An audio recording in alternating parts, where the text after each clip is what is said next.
जय श्री कृष्ण, जय श्री राम, जय माता, जय राधे श्याम। और आप कैसे हैं? मैं आपको पुरुषोत्तम मास के कृष्ण पक्ष की जो 11 एकादशी, इसका नाम है कमला पद्मिनी एकादशी। पद्म पुराण मेरे सामने है और इसमें से मैं आपको कथा सुना रहा हूँ। एकादशी के दिन एकादशी की कथा सुनने से 1000 गौ माता के गोदान का फल प्राप्त होता है। अब ये रही मेरी कथा शुरू, आप सुनिए। युधिष्ठिर उवाच। युधिष्ठिर ने कहा, भगवत श्रोतमिच्छामि व्रतानामृतम सर्वपापहरो विष्णु फलदम व्रतनम चेयत। युधिष्ठिर जी कहते हैं, प्रभु, व्रतों में जो उत्तम विष्णु प्रिय सर्वपातकहारी एवं व्रतकारी के लिए बहुत ज़्यादा फलप्रद है, मैं आपसे उस व्रत की कथा सुनना चाहता हूँ। हे जनार्दन, पुरुषोत्तम मास में आप एकादशी की कथा में बताइए, इस मास में किन देवता की पूजा होती है, उनकी पूजा विधि क्या है, फल क्या है, आदि मास में क्या व्रत करें, मनुष्य का इसमें क्या कर्तव्य, स्नान, जप, पूजा विधि, उत्तम भोज्य अन्न इस महीने के लिए क्या शुभ है, कृपया करके बताइए। किम भोजे उत्तमम चान्नम मासे स्मरण पुरुषोत्तमे। भगवान आप बताएं। तब भगवान श्री कृष्ण बोले, भगवान कृष्ण कहते हैं, कथयिष्यामि राजेंद्र भवतः स्नेह कारणात् पुरुषोत्तमासस्य महात्म्यम पाप नाशनम। श्री कृष्ण कहते हैं, राजन, आपके प्रति स्नेहादुक्त के कारण इस मास का पापहारी महात्म्य मैं कहता हूँ। जब अधिमास में ये एकादशी आए तब की सभी तिथियों में उत्तम है। इसका नाम कमला पद्मिनी एकादशी है। कमला व्रत प्रभाव से भगवती कमला प्रसन्न होती है। व्रतकारी ब्रह्म मुहूर्त में पुरुषोत्तम को याद करे, तब उठकर सविधि स्नान करे, नियमावलंबन करे और गृह में जप करने से 1 गुना, क्या लिखा है इसमें, घर में जप करने से 1 गुना, सिरा दे, घर में जप करने से 1 गुना, नदी के तट पर 2 गुना, गौशाला में सहस्र गुना और अग्नियार में, जहाँ अग्नियार कहते हैं, यज्ञशाला में जप करने से 100 गुना, शिव क्षेत्र में, तीर्थ में, देवता एवं तुलसी के पास जप करने से 1 लाख गुना फल मिलता है। परंतु विष्णु भगवान के पास जप से अनंत गुना फल प्राप्त हो जाता है। अवंती क्षेत्र में शिव शर्मा नाम के एक ब्राह्मण रहते थे। अब भगवान कथा सुना रहे हैं। गवाम गोष्ठे सहस्रोर मध्य अग्नियागारे शतान्वितम शिव क्षेत्र तीर्थेषु देवतानां च सन्निधौ लक्ष्यम तुलस्या सानिध्य। तुलसी के सानिध्य में 1 लाख गुना फल है। अनंतम विष्णु सन्निधौ, और यदि भगवान विष्णु के सानिध्य में जप करते हैं तो अनंत गुना फल प्राप्त होता है। अब भगवान कथा सुना रहे हैं। उज्जैन में एक शिव शर्मा नाम के ब्राह्मण रहते थे। इनके 5 पुत्र थे। कनिष्ठ पुत्र यानी छोटा पुत्र दोषों से भरा हुआ था, उसका नाम था जय शर्मा। इसके कृत कर्म के कुफल से ही पिता एवं स्वजनों ने उसे त्याग दिया। उसने सुदूर वन में आश्रय लिया। देवात एक दिन वह एक उत्तम तीर्थ में पहुंच गया। कुकर्मण प्रभावेण गते दूरतरम वनम एकदा देव योगेन तीर्थराज्यम समागत। दूर चला गया, बहुत दूर। कहते हैं यह तीर्थ था त्रिवेणी यानी प्रयागराज। क्षुधा भूख से दुर्बल दीन देह जय शर्मा ने त्रिवेणी में स्नान किया। स्नान के उपरांत वह भूख से पीड़ित होकर मुनियों के आश्रमों को खोजने लगा। वहाँ हरिमित्र नामक एक मुनि रहते थे। जय शर्मा ने वह उत्तम आश्रम देखा जहाँ उनका निवास था। पुरुषोत्तम मास में वहाँ अनेक लोग आए थे। ब्राह्मणगण वहाँ पर अनेक पाप हारिणी पुराण कथा कह रहे थे। जय शर्मा ने श्रद्धा पूर्वक भाव से उनके मुख से मुक्ति प्रदायक कमला एकादशी का यह प्रसंग, जिसको पद्मिनी एकादशी जानते हैं, यह प्रसंग सुना। यह सुनकर वह वहाँ एक शून्य स्थान पर रहकर ब्राह्मण गणों के साथ उस व्रत का पालन करने लगा। जब रात्रि का दूसरा पहर आया तब स्वयं लक्ष्मी देवी ने आकर कहा, हे विप्र, इस व्रत के कारण मैं तुमको वर देने के लिए आई हूँ। कहा गया है, वरम ददामि भो विप्रः कमलाया प्रभावतः। मैं तुमसे प्रसन्न हो गई हूँ, तुमने व्रत किया, मैं तुम्हें वर देने के लिए आई हूँ। ये माता लक्ष्मी बोली। मैं कहूँगा जो श्रद्धा से कमला एकादशी यानी पद्मिनी एकादशी का व्रत करेगा, जान अनजान में माँ भगवती लक्ष्मी देवी उसकी गरीबी का हरण करने के लिए उसके सामने आके प्रकट हो जाएगी। इसमें कोई संशय वाली बात नहीं। जय शर्मा ने कहा, खात्वम कस्या से रम्बोरु प्रसन्ना च कथम मम इंद्राणी सुरनाथ स्व भवानी शंकर स्वया। जय शर्मा ने कहा, हे देवी, आप कौन है, किसकी पत्नी है, क्या आप मुझ पर प्रसन्न हैं? आप इंद्र की पत्नी अथवा शंकर की सहधर्मिणी है या गंधर्वी किन्नरी चंद्रप्रिया सूर्यवधु? आप कौन है? आप जैसी स्त्री मैंने कभी नहीं देखी और ना मैंने सुना। आप बताइए। तो लक्ष्मी कहने लगी, प्रसन्ना सांप्रथम जाता वैकुंठ दह्य मांगता प्रेरिता देव देवेन कमलाया प्रभावता।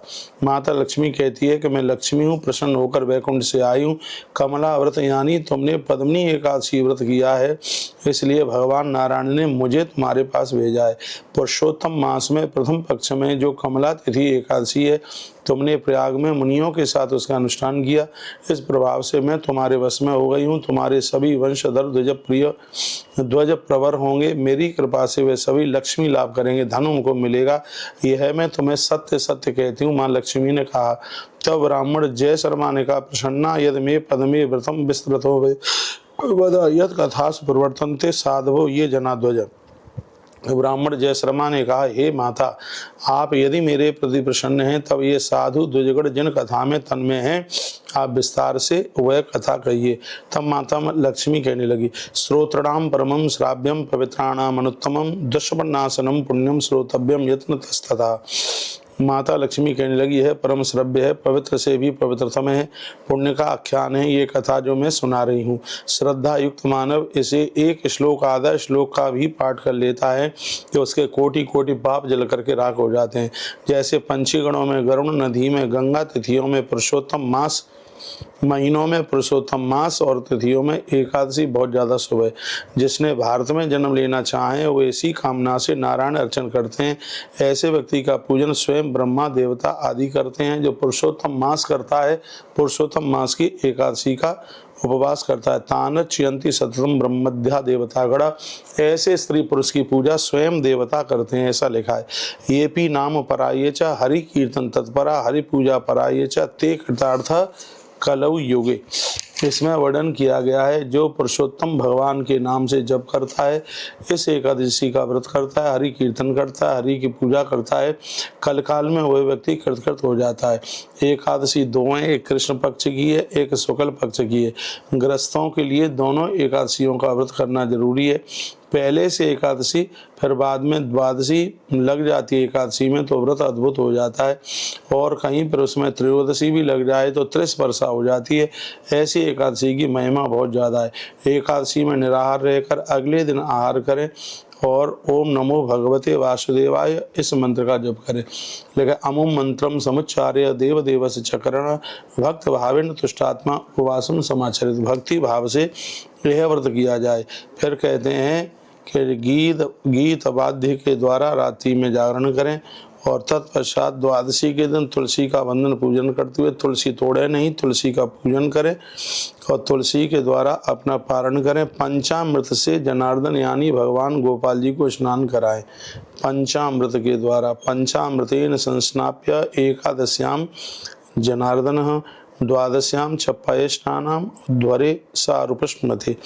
द्वादशी को दूध से नहलाएं। इसमें लिखा है एकादशी के दिन पंचामृत से नहलाएं, द्वादशी को दूध से नहलाएं। द्वादशी को भी पंचामृत से नहला देते हैं तो कोई दिक्कत नहीं है, लेकिन इसमें लिखा है एकादशी के दिन पंचामृत से भगवान को स्नान कराएं, द्वादशी को दूध से नहलाएं। ऐसे स्नान से व्रती व्यक्ति को हरि का सारूप्य मिलता है। तब देव के समक्ष यह मंत्र पढ़ें, हे भगवान, आपकी कृपा से हमारा 11 का व्रत पूरा हुआ है और इसके पुण्य को आप ही स्वीकार करें। तदनंतर ब्राह्मणों को भोजन कराएं, उसके बाद में दक्षिणा दे दें। लिखा है ब्राह्मणान भोजने भक्त आरभ्यो ददाक्ष दक्षिणाम। द्वादशी के दिन ब्राह्मण को भोजन कराने की बहुत बड़ी महिमा है, इसलिए तुलसी वन आश्रम में हर द्वादशी को ब्राह्मण भंडारा विस्तार रूप से होता है। यह नारायण प्राण व्रती पंच महायज्ञ करके बांधवों के साथ आहार करे एवं विधि संयम के साथ जो व्यक्ति इस पुण्यमयी एकादशी व्रत का अनुष्ठान करता है वह विष्णु लोक जाता है। इसमें कोई भी संशय वाली बात नहीं है। ईसा याति विष्णु भवनम पुनरावृत दुर्लभम लिखा है। कहा गया वह विष्णु लोक जाता है, वहाँ से कभी वापस नहीं आता। देवी कमला जय शर्मा से कहकर अंतर्ध्यान हो गई, अतः वह ब्राह्मण धनी होकर सुगृह लौट आया। भगवान कृष्ण कहते हैं, हे राजन, इस प्रकार जो व्यक्ति उत्तम कमला पद्मिनी एकादशी का व्रत करता है या पुरुषोत्तम मास में इस कथा को सुनता है वह सर्व पातक रहित होकर मुक्त हो जाता है। एवं यह कुरुते राजन कमला व्रतमुत्तमम सुण्याद्वासरे विष्णु सर्व पापै प्रमुच्यते। इससे एकादशी को कमला व्रत नाम से भी जाना जाता है। विष्णु सर्व पापी प्रमुच्यते, भगवान विष्णु उनके सभी पाप जला करके राख कर देते हैं। बहुत बहुत धन्यवाद। आपने यह कथा पूरी सुनी, जो 1000 गौ माता के गोदान के बराबर फल देने वाली ये कथा है, यज्ञ कर्म कराने वाली ये कथा है। यह वीडियो आगे भी भेजें जिससे और भी लाभान्वित हो सकें लोग। 27 मई को यह कमला पद्मिनी एकादशी आप सबके लिए बहुत मंगलकारिणी हो, तो यह व्रत कथा हमने आपको सुनाई, आपने सुना, बहुत बहुत धन्यवाद। गौ माता को दर्शन करें और जो भी बने गौ माता को चारा भूसा गुड़ वगैरह खिलाएं। हर हर महादेव, घर घर महादेव।